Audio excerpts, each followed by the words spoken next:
Ce livre m'a complètement brisé. Sincèrement, je pensais savoir comment fonctionnait un roman policier. J'avais tout faux. On parle bien du meurtre de Roger Ackroyd d'Agatha Christie, un monument. C'est une plongée terrifiante dans la psychologie de la confiance. Et surtout, dans la manière dont on peut se faire manipuler de la première à la dernière ligne, sans jamais rien voir. Révolutionnaire, c'est le seul mot qui convient.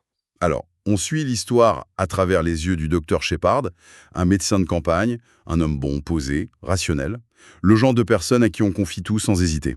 Et on est jeté directement dans le drame. Il n'y a pas de temps mort. Une riche veuve, Mrs. Ferrars, vient de se suicider. Et la rumeur dit qu'elle avait empoisonné son mari un an plus tôt. Et voilà le paradoxe. Notre narrateur, ce bon docteur Shepard, est notre guide dans ce labyrinthe de secrets. Il nous tient la main, il nous explique tout, mais est-ce qu'il nous montre le chemin vers la sortie ou est-ce qu'il resserre discrètement les murs autour de nous? C'est exactement la question. C'est vertigineux. Parce que les enjeux sont énormes. Le soir même du suicide, l'homme que cette veuve aimait, Roger Ackroyd, il est brutalement assassiné, juste au moment où il s'apprêtait à lire la lettre où elle lui révélait enfin le nom de la personne qui la faisait chanter. Alors, le décor est planté à Kings Abbot. En surface, c'est le cliché parfait du petit village anglais paisible. Des cottages, des parties de bridge.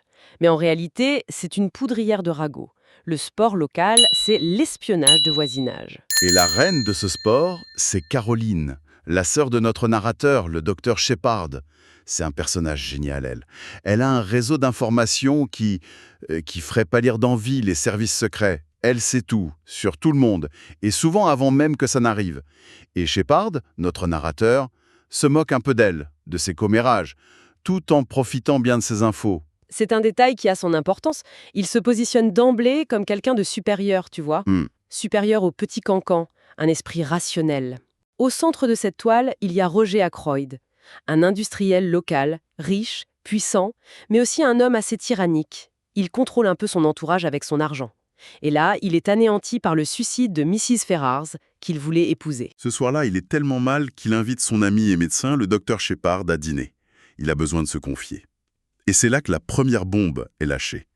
Dans l'intimité de son bureau, Ackroyd avoue à Shepard que les rumeurs sont vraies. Mrs. Ferrars a bien empoisonné son mari. Mais il y a pire. Il y a bien pire. Elle était victime d'un chantage. Quelqu'un connaissait son terrible secret et lui a soutiré des milliers de livres pendant un an. Et ce maître chanteur, il vit probablement dans le village, peut-être même dans la maison. Et ce matin-là, Ackroyd a reçu une dernière lettre de Mrs. Ferrars, une lettre de suicide, dans laquelle elle lui donne enfin le nom du coupable. La tension est qu'à son omble. Ackroyd tient cette lettre, il va la lire. Shepard, sentant que son ami veut être seul, prend congé. Il est à peu près 20h50. Il laisse Ackroyd dans son bureau, sur le point de découvrir une vérité explosive. La dernière image qu'il a de lui, c'est... C'est cet homme, assis à son bureau, une lettre à la main. 1 heure plus tard, le téléphone sonne chez Shepard.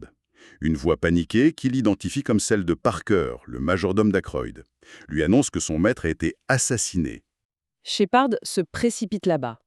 Mais là, premier élément étrange. Parker lui ouvre la porte et il jure ses grands dieux qu'il n'a jamais téléphoné. Il monte, il trouve la porte du bureau fermée à clé. De l'intérieur, il l'enfonce et découvre la scène d'horreur. Roger Ackroyd effondré dans son fauteuil, un poignard tunisien planté dans le cou.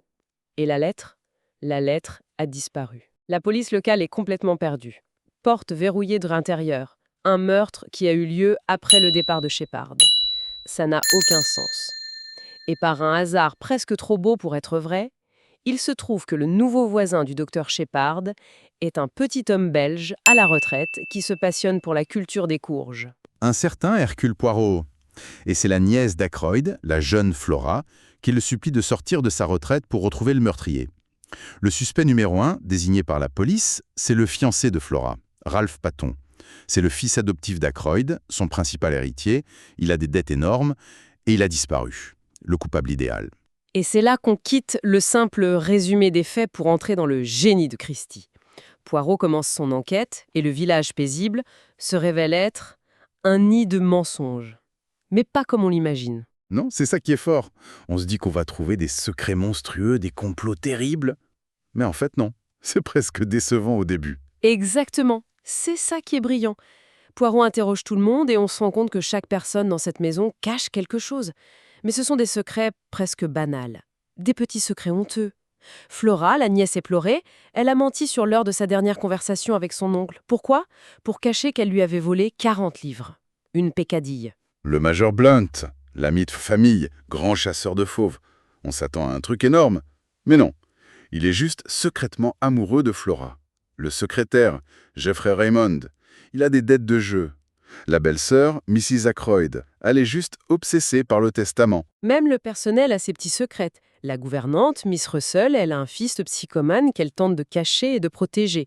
Le majordome, Parker, a un passé de maître chanteur, mais sur une autre affaire bien des années auparavant. Chaque personnage a une bonne raison de mentir à la police sur un détail, un horaire, une présence. Et tous ces petits mensonges, toutes ces petites vérités cachées, qui n'ont rien à voir avec le meurtre, finissent par créer un brouillard incroyablement dense, un écran de fumée parfait. Un écran de fumée involontaire, c'est ça la clé. Personne ne ment pour protéger un meurtrier. Chacun ment pour se protéger soi-même, pour sauver sa propre réputation ou cacher sa propre petite faute. Et l'accumulation de ces mensonges rend la vérité sur le crime quasiment invisible.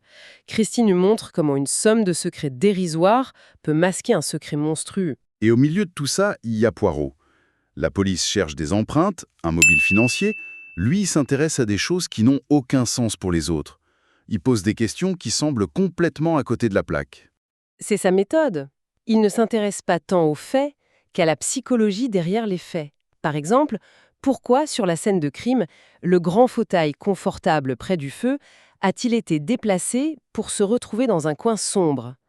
La police lève les yeux au ciel, mais pour Poirot, c'est une question fondamentale. C'est une rupture dans la routine, dans l'ordre des choses. Et ça l'intéresse. Il trouve des indices bizarres. Une alliance en or au fond du bassin à poissons rouges. Un petit bout de batiste, un morceau de tissu, dans le pavillon d'été. Un tuyau de plume d'oie sur le sol.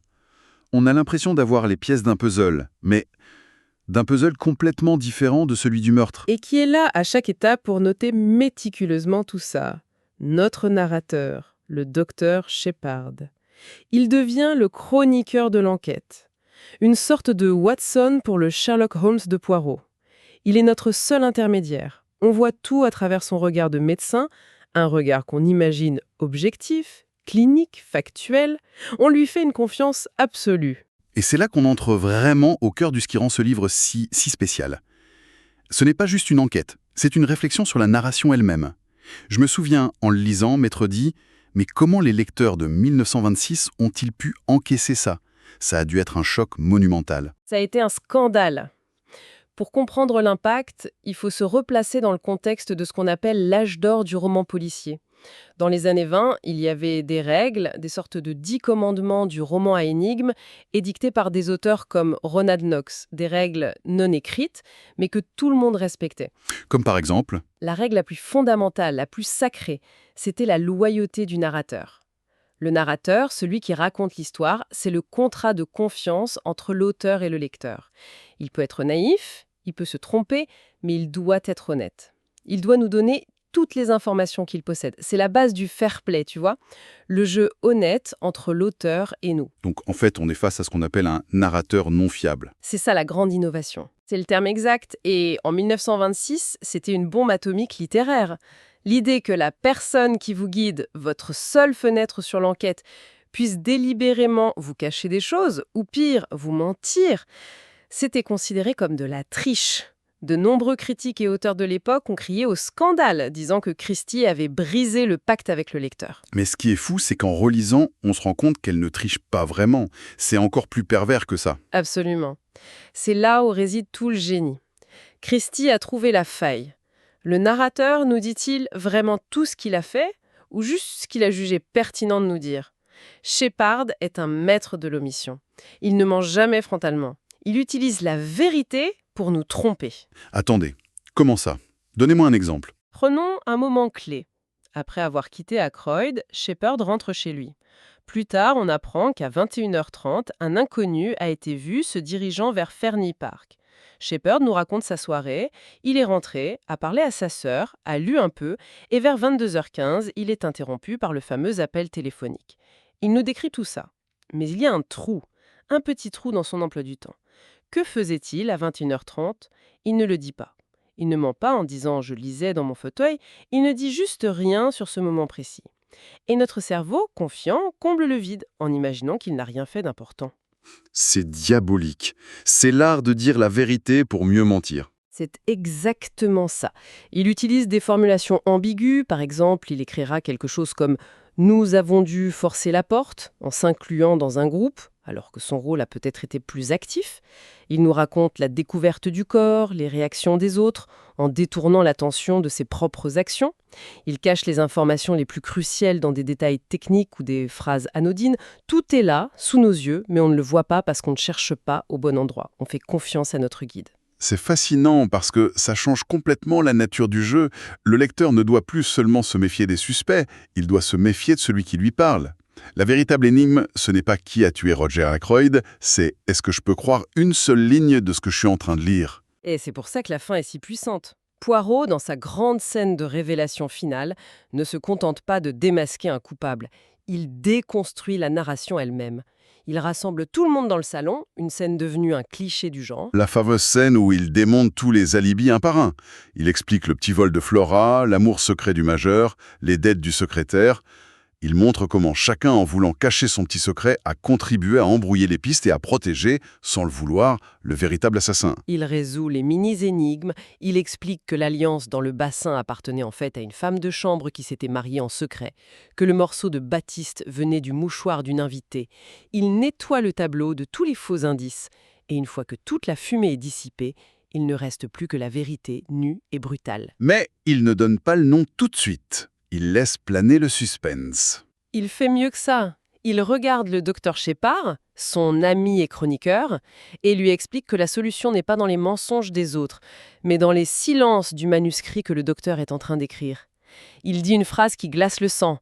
La vérité se trouve non pas dans ce qui a été écrit, mais dans ce qui a été délibérément omis. Et là, tout bascule. La révélation finale n'est pas juste un nom. C'est une relecture complète de tout ce qu'on vient de vivre. C'est une trahison. La seule manière de comprendre à quel point ce tour de force est absolument génial et à quel point on s'est fait avoir, c'est de lire les tout derniers chapitres et de réaliser que la personne en qui on avait mis toute notre confiance, celle dont la voix nous a guidés depuis la toute première page, est peut-être celle qui a orchestré le plus grand mensonge de tous. Tiens, justement, ça me fait penser, j'ai une bonne nouvelle pour vous qui nous écoutez. Ce livre est disponible sur Audible et vous pouvez le récupérer gratuitement en cliquant sur le premier lien dans la description.